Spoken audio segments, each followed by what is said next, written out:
Hi, this is David Greenwood of Your Life in the Now. I'd like you to go on a journey with me. A journey where we discover what it's like for personal transformation to create a healthy, practical spirituality. Yes, you can bring practical spirituality into your daily life. And we do it by creating a healthier self. With that healthy self, you're able to release some old emotional issues, which in turn brings forth your real, true, authentic self, and discover what it's like to live life in the now. Now today we're going to talk about some of the issues from the Guardian Files. The Guardian Files represent all the beliefs, the behaviors, all the experiences that you've accumulated over your lifetime that in turn cause most of the problems of your life. So some of these issues are deeply rooted. It does take some time to get to them.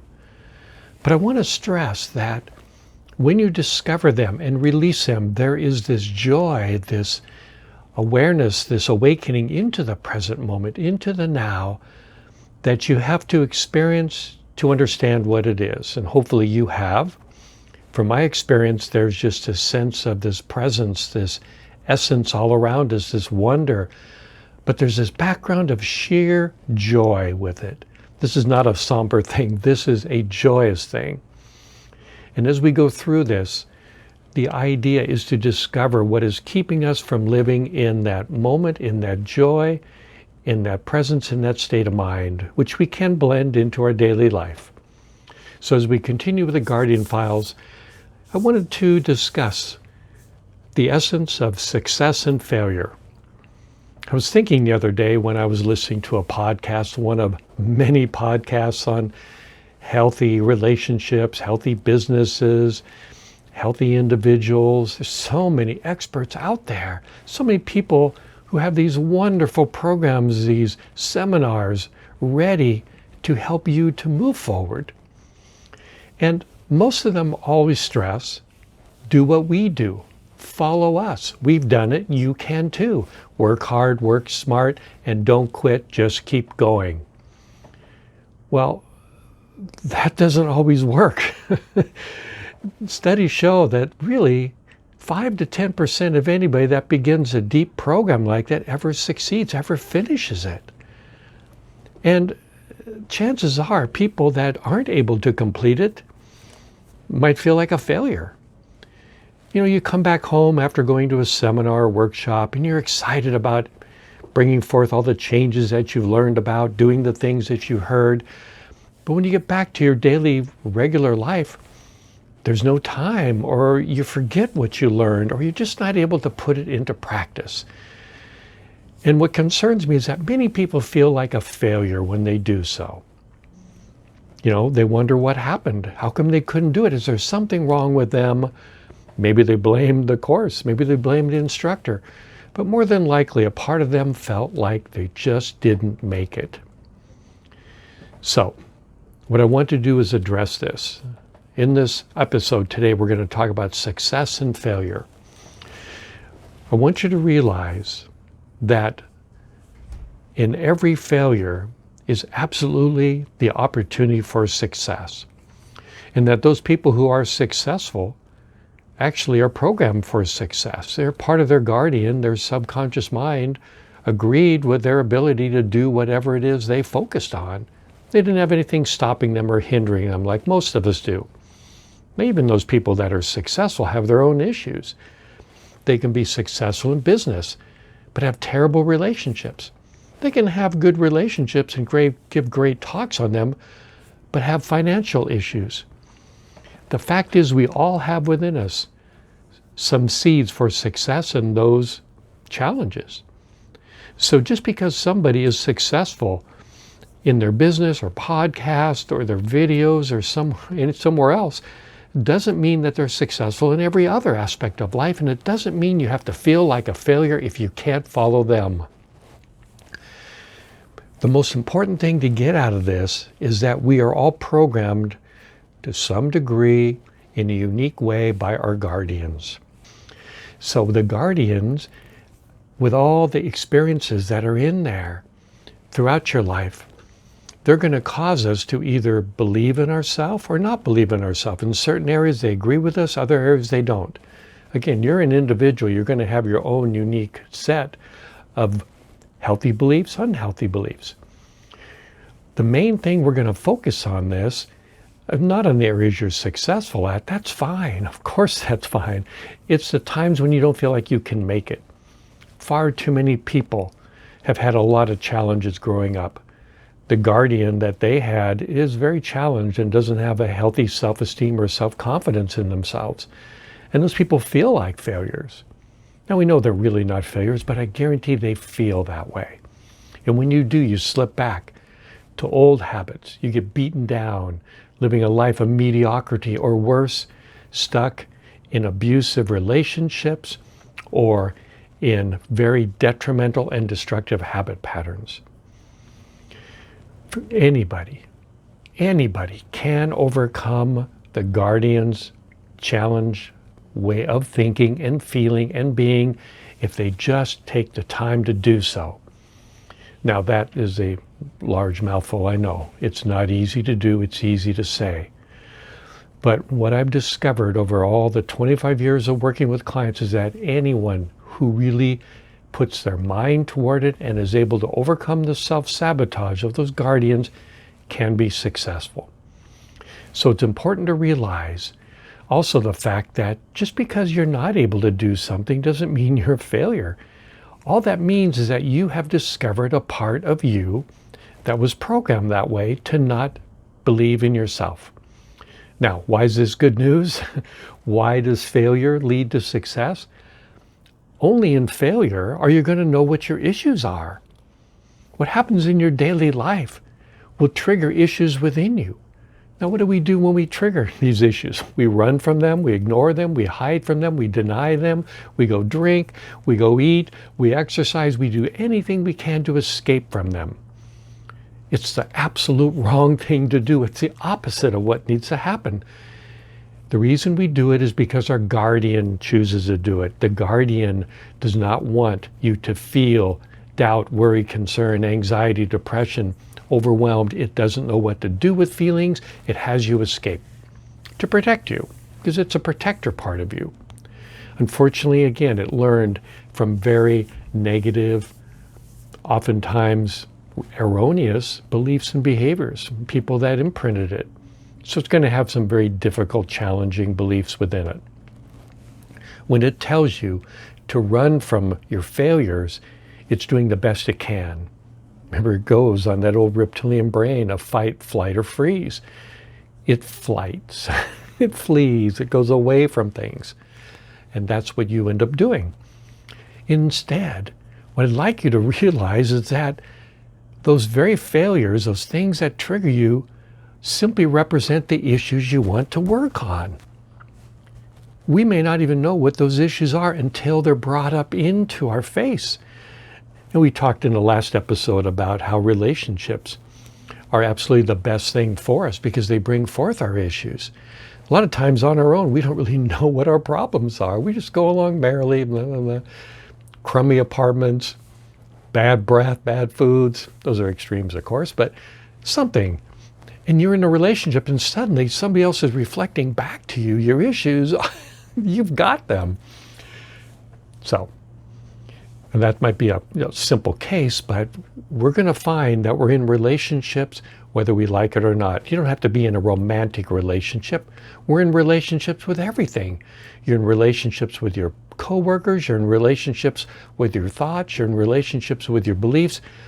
We are relationships. The guardian is relationships. The relationship it has with life determines your life until you heal it.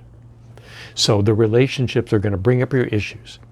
Those issues, then we begin to understand what we need to work on. Once you have the tools to go in and find out what part of you has that issue, what part has been triggered, you can help that part, heal that part, release that part, resolve the issue dissipates and eventually disappears. So that then in your present day life, whatever comes up for you doesn't really bother you, doesn't trigger you because it's no longer an issue for you. So failures, what seemed like failures, are opportunities to now know what to focus on to heal. So the successes of our life are wonderful. And if somebody is successful in one area and you can't quite match that, it doesn't mean you're a failure. It just means that, great, that is something you can work on if you choose, and you can get better at it. You can heal it. So the guardian is the main culprit in all this. Understand that nobody hardly knows you even have a guardian. The guardian stays hidden. It's in your subconscious mind, subconscious, below your level of awareness. And that's where it likes to stay. It literally comes into your thoughts, into your feelings. It's telling you to be anxious, to worry about this, to think about this, to respond to this way, to fight, to flight, to freeze, everything. We are reacting to input all the time through our senses. Immediately there's a reaction. There's very little time or space for us to not react, but instead to respond. We respond healthily, intelligently.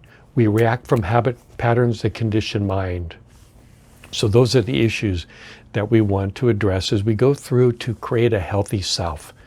And when that self is healthier, when your ego is healthier, it allows you to be positive and healthy enough and embracing your emotions in a healthy way enough to go back and to heal those inner parts that have the emotional issues that are triggered in your daily life. When that happens and your ego gets healthier, it's no longer blocking you. It's no longer stopping you from moving forward. It becomes an advisor, not your dictator. It's meant to be your advisor. It's a very smart, wise part in many ways, but it's been negatively programmed. It's not perfect. The healthy you, that with this new emotional reactions, responses of health that you have, allows you to now be able to move more and more into a different state of being. A different state where those psychological thoughts, the fears, the worries, the concerns, the anxiety no longer overwhelm your mind, no longer come into your mind in the same way. Your mind is quieter. In that quiet mind, you're in the moment. You're in the now. When you need thoughts, practical thoughts, you have them. Like driving a car, when you need it, you've got it. When you don't need it, you don't need it. When you don't need your practical thoughts, you don't need it. Play with it some. See if the practical thoughts, doing your job, writing, talking to people, planning, organizing, we need practical thoughts, but not always. As soon as you're done with a task, let it go and watch how quickly the old, conditioned, worried subconscious mind, that guardian, rushes in and fills up that space. You're going to discover your guardian part is only present and alive when you're thinking. The reason thoughts slow down, and when they do, you have this spiritual experience, if you will, this moment of awareness and oneness in the now, is because your guardian isn't present. When your guardian's there, you're not in the moment. The guardian is of the past. The guardian is thoughts. The guardian is what we call the known, the accumulation of everything you've discovered and learned about yourself throughout your lifetime. When it goes away, naturally as it heals, it's no longer fighting you from being in the moment. You can use your thoughts when you need it, and when you don't need it, like a tool you no longer need, you put it away and you're in the moment. You're in the now. Krishnamurti had a saying that said, the thinker is his thoughts, the thoughts create the thinker. The thoughts of the guardian create the guardian. It's the same. Without the thoughts, there is no thinker. Without the guardian's thoughts, there is no guardian. When thoughts are not moving, there's no guardian. Eckhart Tolle, another great thinker, said, the next evolutionary phase of humanity is to move beyond thoughts. And by that, I know he meant psychological thoughts. So play with the idea. Watch yourself as you go through the day. Are you using practical thoughts?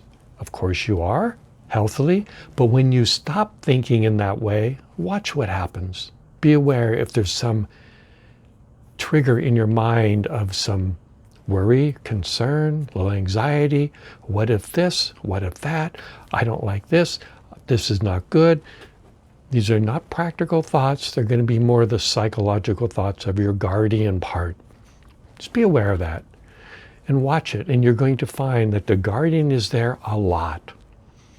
Now, you've all had moments when the guardian was quiet, like a beautiful sunset, the colors of the sky, the majesty of it, just beautiful, so majestic. Your thoughts are in. It literally overcomes that part of you, and you're in the moment. Or a beautiful alpine lake with a mountain in the background, the trees, the rocks. You're without thoughts. You're in the moment.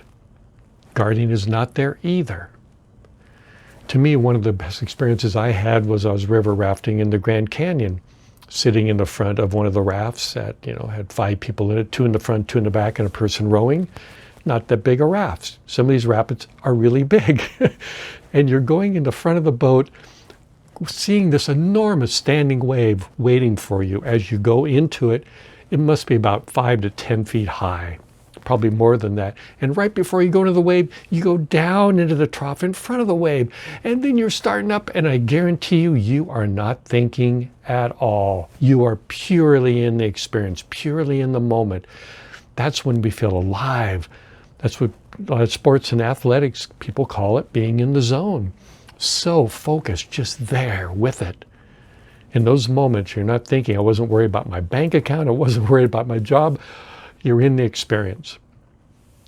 We don't have to be on rafts to do that. Nothing wrong with it. I love it. But moments, more and more, your daily moments can be in the now. And that's our joy.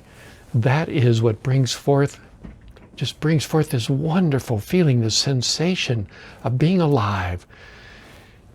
The failures of our life lead us to the successes of our life. That's right.